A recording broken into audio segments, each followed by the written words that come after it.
যে হযরত আলী রাদিয়াল্লাহু তাআলা আনহু বিয়ে করেছিলেন কয়টা? কথা কোন কয়টা?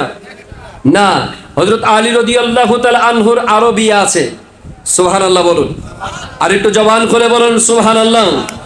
নবীর উম্মতের দল গভীর মনোযোগ অন্তরে কান লাগান। আমার মেগুলার মুরব্বি আব্বুজিরা, যুবক বাবারা, হযরত আলী রাদিয়াল্লাহু তাআলা আনহু আমার নবীর কলিজার টুকরা মা ফাতিমা রাদিয়াল্লাহু তাআলা আনহা থেকে বিদায় নিয়ে আম্বাজ নামক একটি শহরে হযরত আলী রাদিয়াল্লাহু তাআলা আনহু কয়দিনের জন্য বসবাস করার জন্য, ইসলামের খেদমত করার জন্য আম্বাজ শহরে চলে গেলেন। নবীর উম্মতের দল চলে যাওয়ার পরে হযরত আলী রাদিয়াল্লাহু তাআলা আনহু শুনতে পেলেন সেই আম্বাজ শহরে একজন রাজার মেয়ে ছিল, নাম ছিল বিবি হুনাফা। এই বিবি হুনাফা নবীর উম্মতের দল এই আম্বাজ শহরে যারা সুঠাম দেহের অধিকারী ছিল, বড় বড় যুদ্ধের মধ্যে অংশগ্রহণ করেছিল। বিবি হুনাফা যুদ্ধ করে অনেক সম্রাট, অনেক মোটা তাজা যুবকদেরকে হারিয়ে দিয়েছিলেন। হযরত আলী রাদিয়াল্লাহু তাআলা আনহু আম্বাজ শহরে যাওয়ার পরে শুনতে পাইলেন বিবি হুনাফা এলান করে দিলেন, আমি তো কত যুবককে যুদ্ধ করে হারিয়েছি, আজকে আমার কথা হইল, আজকে যে ব্যক্তিরা আমার সাথে যুদ্ধ করে জিততে পারবে, যুদ্ধ করে জিততে পারবে, আমি বিবি হুনাফা ওয়াদা দিলাম আমি শুধু তাকে জয়কারী বলবো না, আমি তার কাছে বিবাহ বসব। জবান খুলে বলুন আল্লাহু আকবার। সেই কথাটা নবীর কলিজার টুকরা হযরত আলী রাদিয়াল্লাহু তাআলা আনহু শুনতে পাইলেন। সুবহানাল্লাহ কোন। শোনার পরে হযরত আলী রাদিয়াল্লাহু তাআলা আনহুকে শেরে খোদা, আল্লাহর পাক বলা হয়তো। সুবহানাল্লাহ কোন। আল্লাহর পাক বলা হয়তো শেরে খোদা মাওলা আলী আলাইহিস সালাতু ওয়াস সালাম। নবীর উম্মতের দল ওই আম্বাজ শহরে হযরত আলী রাদিয়াল্লাহু তাআলা আনহু বিবি হুনাফার সাথে গেলেন যুদ্ধ করার জন্য। বিভিন্ন কিতাবের মধ্যে আসছে বিবি হুনাফা যুদ্ধ করতে করতে একবার নয়, দুইবার নয়, তিনবার হযরত আলী রাদিয়াল্লাহু তাআলা আনহুকে মাটির মধ্যে ফেলে দিলেন। চতুর্থবারের মাথায় আলী বলেন, আল্লাহ গো, ও মায়ার আল্লাহ, আমাকে তুমি শেরে খোদা আলী নামক টাইটেল দিয়েছো, আল্লাহ আমাকে আল্লাহর দরবারে বলে এলান করতো মানুষ, আল্লাহ কিন্তু আমি তিনবার বিবি হুনাফার সাথে যুদ্ধ করার সময় আমি জমিনের মধ্যে পড়ে গেলাম, আল্লাহ আজকে কি আমার মান সম্মান ওই মহিলার কাছে আমি হেরে যেতে হবে, বেধর্মীর কাছে আমার হেরে যেতে হবে। নবীর উম্মতের দল গভীর মনোযোগ মেগুলার যুবক বাবারা, হযরত আলী রাদিয়াল্লাহু তাআলা আনহু আমার আল্লাহর দরবারে দুইটা হাত ফরিয়াদ করে বললেন, আল্লাহ আমি বিবি হুনাফার সাথে জিততে চাই। আমার আল্লাহ হযরত আলী রাদিয়াল্লাহু তাআলা আনহুর কথাটা আমার আল্লাহ কবুল করে ফেললেন। চতুর্থবারের মাথায় হযরত আলী রাদিয়াল্লাহু তাআলা আনহু যুদ্ধের মধ্যে জয়লাভ করে ফেললেন। জবান খুলে বলুন আল্লাহু আকবার। জয়লাভ করার পরে হযরত আলী রাদিয়াল্লাহু তাআলা আনহু বলেন, বিবি হুনাফা তুমি তো এখন আমার কাছে বিবাহ বসতে হবে। বিবি হুনাফা বলেন, ঠিক আছে আল্লাহর বান্দা, আমি আপনার কাছে বিবাহ বসবো। কিতাবের মধ্যে আসছে বিবি হুনাফা হযরত আলী রাদিয়াল্লাহু তাআলা আনহুর কাছে বিবাহ বসে গেলেন। নবীর উম্মতের দল বিবাহ বসার পরে আম্বাজ নামক শহরের মধ্যে আমার নবীর কলিজার টুকরো হযরত আলী রাদিয়াল্লাহু তাআলা আনহু ওনার সাথে কয়েকদিন যাবৎ ঘর সংসার করলেন। ঘর সংসার করার পরে ওনার একটা পুত্র সন্তান দুনিয়ার জমিনে আগমন করলেন। আরো জোরে কন্যা সুবহানাল্লাহ। মুহররমের 10 তারিখে কি ঘটিল, হায়রে কি ঘটিল, কলিজা মোর পেটে যাই রে, বলিতে তার বর্ণনা বলুন। মুহররমের 10 তারিখে কি ঘটিল,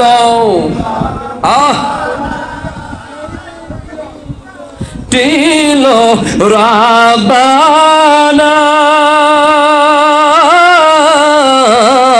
কলিজা মোর পেটে যাই রে বলিতে তার বর্ণনা হাসান শহীদ জোহরেতে হুসাইন শহীদ কারবালায় হায় রে হুসাইন শহীদ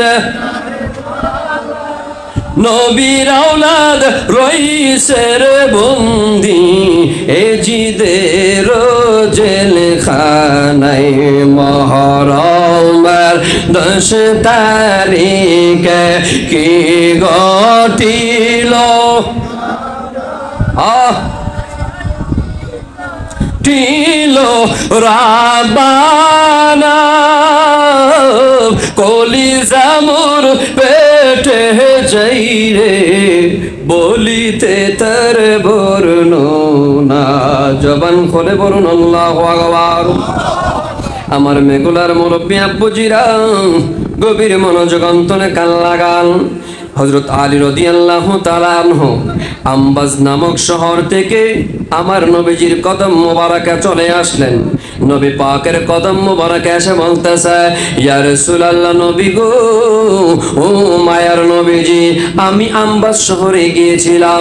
বিবি অনুফা যুদ্ধের ডিক্লার দেওয়ার পরে, যুদ্ধের ঘোষণা দেওয়ার পরে আমি তার সাথে যুদ্ধ করলাম। অনেক দিন যাবত ওই আম্বাজ শহরে আমি ঘর সংসার করলাম।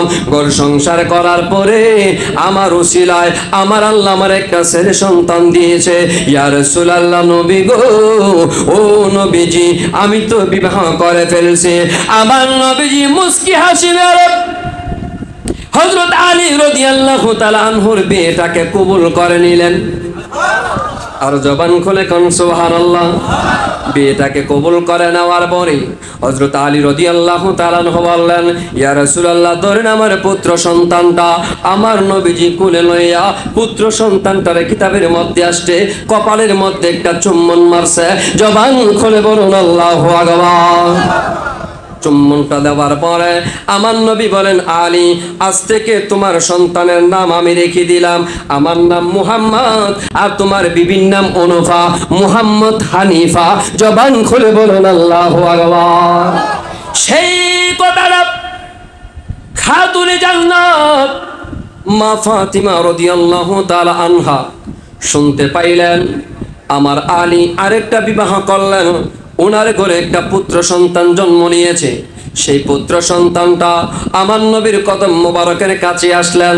কদম মোবারকের কাছে আসার পরে আমার মুরব্বী আব্বুজিরা আমার নবীজি মুহাম্মদ হানিফা নাম রেখে দিলেন। আমার বাবা এই কাজটা কি করলেন? মা ফাতিমা দূরতে দূরতে আমার নবীজির কদম মোবারকের কাছে গেলেন, গিয়ে চোখের পানি ছেড়ে দিয়ে বলেন, ইয়া রাসূলুল্লাহ নবী গো, ইয়া রাসূলুল্লাহ নবী গো, আমার আলী আরেকটা বিবাহ করলেন। বিবাহ করার পরে পুত্র সন্তান দুনিয়ার জমিনে তাশরীফ আনলেন। আনার পরে, ইয়া রাসূলুল্লাহ, আমি শুনলাম আপনি নাকি নাম রেখে দিয়েছেন। সেই বিষয়টা তো আমি ফাতেমা কষ্ট পেয়েছি, সেই বিষয়টা তো আমি ফাতেমা কষ্ট পেয়েছি। আমার নবী বলেন, ফাতিমা রে, তুমি কষ্ট পাও না। ও ফাতিমা, তুমি কষ্ট পাও না। আমি কেন তোমার ওই আলী রাদিয়াল্লাহু তাআলা আনহুর পুত্রের নাম মুহাম্মদ হানিফা রেখে দিলাম? একটাই কারণ, তোমার আওলাদ ইমাম হুসাইন, ইমাম হাসাইন, ইমাম হাসান রাদিয়াল্লাহু তাআলা আনহু, আমি নবীর আওলাদগণ কারবালার প্রান্তরে শহীদ হবে। জয়নাল আবেদিন থাকবে জেলখানায়। মুহাম্মদ হানিফা দামেস্কের শহরে যাইয়া, মুহাম্মদ হানিফা তোমার সন্তান হযরত আলী রাদিয়াল্লাহু তাআলা আনহুর সন্তান যাইয়া নবীর আওলাদকে রক্ষা করবে, নবীর আওলাদকে রক্ষা করবে। জবান খুলে বলুন আল্লাহু আকবার। আর জবান খুলে বলুন ইয়া রাসূলুল্লাহ। নবীর উম্মতের দল 10 মুহররম শুরু হয়ে গেল। 10 মুহররম শুরু হয়ে গেল, যুদ্ধ আরম্ভ হয়ে গেল। নবীর আওলাদগণ যুদ্ধ শুরু করে দিলেন। নবীর আওলাদগণ বলতেছে, ও কুফাবাসীরা, আমরা কিন্তু যুদ্ধ করতে আসি নাই। এক একজন করতে করতে নবীর আওলাদ অনেকগণ শহীদ হয়ে গেলেন। শেষ পরে হযরত আলী আকবর, ইমাম আলী আকবর রাদিয়াল্লাহু তাআলা আনহু বললেন, চাচা ইমাম হুসাইন রাদিয়াল্লাহু তাআলা আনহু, আমি যেতে চাই যুদ্ধের ময়দানে, আমি যেতে চাই যুদ্ধের ময়দানে, আপনি আমাকে অর্ডার করুন, যুদ্ধ আমি করতে চাই। কিতাবের মধ্যে আসছে নবীর উম্মতের দল ইমাম আলী আকবর রাদিয়াল্লাহু তাআলা আনহু যুদ্ধের ময়দানে যাওয়ার পরে যুদ্ধ করতে করতে তলোয়ার দিয়া ওই বেদিন কাফের ইয়াজিদের সৈন্যরা অনেকগুলি সৈন্যদেরকে শহীদ করে দিলেন, অনেকগুলি সৈন্যদেরকে একবারে মেরে ফেললেন। মেরে ফেলার পরে প্রচন্ড রুদ্রের চাপ ছিল। তো ওই কারবালার প্রান্তরে ইমাম আলী আকবর রাদিয়াল্লাহু তাআলা আনহু বলেন, আমার পানির পিপাসা বড্ড লেগেছে, পানির প্রয়োজন। আমি দৌড়তে দৌড়তে ইমাম আলী আকবর রাদিয়াল্লাহু তাআলা আনহু ইমাম হুসাইন রাদিয়াল্লাহু তাআলা আনহুর দরবারে গেলেন। চাচা, ও চাচা, আমি কারবালার প্রান্তরে যুদ্ধ করতে করতে ইয়াজিদের সৈন্যদেরকে অনেক সৈন্য আমি একবারে শেষ করে দিয়েছি, আর কিছু সৈন্য আছে চাচা, কিন্তু প্রচন্ড রৌদ্রের তাপে আমার পানির পিপাসা লেগে গেছে। ইমাম আলী আকবর বলেন, চাচা আমার একটু পানি দেন, আমি একটু পানি বক্ষণ করি, আবার পুনরায় যুদ্ধের ময়দানে চলে যাব। ইমাম হুসাইন যুদ্ধের ময়দানে ইমাম আলী আকবর যাওয়ার আগে ইমাম হুসাইন রাদিয়াল্লাহু তাআলা আনহু চোখের পানি ঝর্ণার মতো ছেড়ে দিয়ে বলেন, ভাতিজা ইমাম আলী আকবর, শিবিরের চতুর্পাশে পানির কোনো ব্যবস্থা নাই, ওই আমাদের যে পানির বস্তুগুলো ছিল সেই বস্তুর মধ্যেও পানি নাই। ইমাম আলী আকবর চোখের পানি ফালে ফালে কান্দে, ইমাম হুসাইন চোখের পানি ফেলে ফেলে কান্দে। ইমাম আলী আকবর বলেন, চাচা শিবিরে পানি নাই, বোতলের মধ্যে পানি নাই, কলসির মধ্যে পানি নাই গো চাচা। ও চাচা, আপনার জিহ্বা মোবারকটা একটু বাহির করে দেন, আপনার জিহ্বা মোবারকটা আমি ইমাম আলী আকবর একটু চোষণ দেই, দেখি আপনার জিহ্বা মোবারকের মধ্যে পানি আছে কি নাই। নবীর উম্মতের দল কেমন কষ্ট করেছেন 10ই মুহররম, কেমন কষ্ট করেছেন 9ই মুহররম, কেমন কষ্ট করেছেন 8ই মুহররম। কারবালার প্রান্তরে ইমাম আলী আকবর রাদিয়াল্লাহু তাআলা আনহু নবীর উম্মতের দল আমার ইমাম হুসাইন রাদিয়াল্লাহু তাআলা আনহু যখন ইমাম হুসাইনের জিহ্বা মুবারকটা বাহির করে দিলেন, ইমাম আলী আকবর জিহ্বা মুবারকটার মধ্যে চুষণ শুরু করলেন, চুষা দেওয়া আরম্ভ করলেন। ইমাম আলী আকবর বলেন, চাচা, ও চাচা, শিবিরের কোনায় কোনায় পানির কোনো ব্যবস্থা নাই, আমি ইমাম আলী আকবর আপনার জিহ্বার মধ্যে চুষুন দিলাম, আপনার জিহ্বা মুবারকের মধ্যে পানি থাকবে দূরের কথা, জিহ্বা মুবারকের মধ্যে একটু লালা পর্যন্ত নয়, লালা পর্যন্ত নয়, জবান খুলে বলুন আল্লাহু আকবার।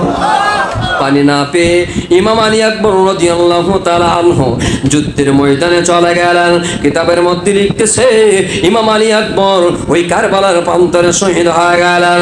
নবীর উম্মতের দল 10ই মুহররম শুরু হয়ে গেল, ফজরের পর থেকে 10ই মুহররম শুরু হয়ে গেল। ইমাম হুসাইন রাদিয়াল্লাহু তাআলা আনহু বলেন, ইমাম হুসাইন রাদিয়াল্লাহু তাআলা আনহু ছোট একটা মাসুম বাচ্চা ছিল।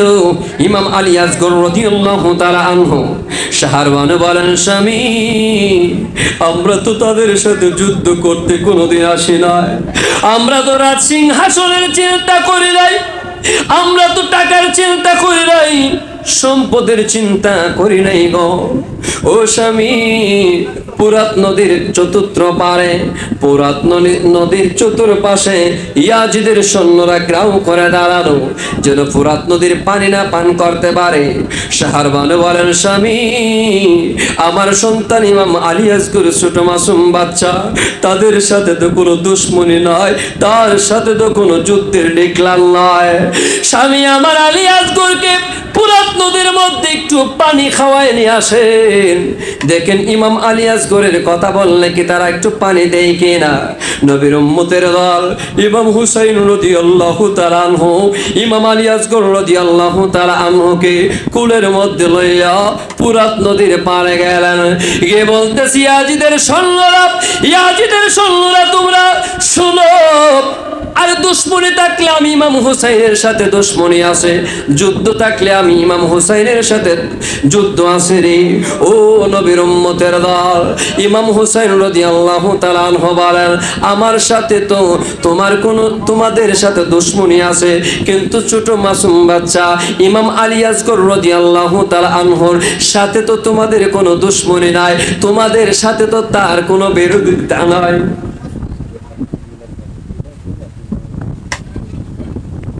নবীর উম্মতের দল গভীর মনোযোগ। ও নবীর উম্মতের দল লম্বা ইতিহাস নয়, এর নবীর উম্মতের দল গভীর মনোযোগ।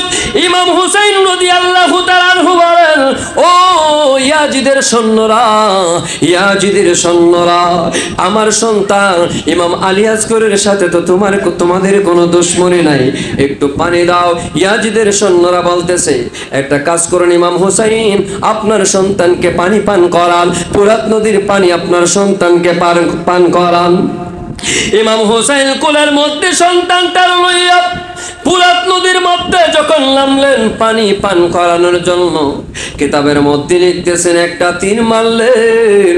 তীরটা ইমাম হুসাইন রাদিয়াল্লাহু তাআলা আনহু বলেন, আমি দেখতে পাইলাম আমার ছোট মাসুম বাচ্চা ইমাম আলী আসগর রাদিয়াল্লাহু তাআলা আনহুর বুক দিয়া ঢুইকা ইমাম আলী আসগরের জিহ্বার মধ্যে কামড় দিয়া সাথে সাথে ইন্তেকাল করলেন। বলুন ইন্না লিল্লাহি ওয়া ইন্না ইলাইহি রাজিউন। জবান খুলে বলুন আল্লাহু আকবার। নবীর উম্মতের দল 10 মুহররম ইমাম হুসাইন রাদিয়াল্লাহু তাআলা আনহু কারবালার প্রান্তরে নেমে গেলেন।